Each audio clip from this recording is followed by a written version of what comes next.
નમસ્કાર મિત્રો, આયુર્વેદમાં કહેવત છે કે જે ભાદરવા મહિનામાં સૌથી વધારે દહીં ખાય એ મોટા ભાગે 12 માસ બીમાર રહે. કારણ કે ભાદરવા મહિનાની અંદર કમોસમી વરસાદ, ઘણીવાર એવું પણ જોવા મળે કે વધારે પડતો તાપ જોવા મળે, ઘણીવાર એવું પણ જોવા મળે કે કોઈ પણ થોડું વરસાદ પણ માવઠા સ્વરૂપે જોવા મળતો હોય છે.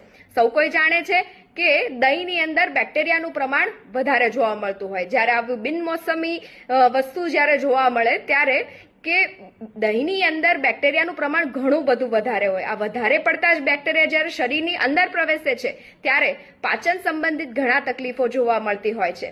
હવે આ સિઝનની અંદર સિમ્ટમ્સની વાત કરીએ તો આપણે કે ગળું પકડાવું, મોઢામાં ચાંદા પડવાનું રીઝન છે પાચન સંબંધિત પ્રશ્ન, સાથે તાવ, શરીરના સાંધાનું તૂટવું વગેરે લક્ષણો જોવા મળતા હોય છે. તેથી ભાદરવા મહિનામાં બને તેટલું ઓછામાં ઓછો દહીંનો ઉપયોગ કરવો જોઈએ.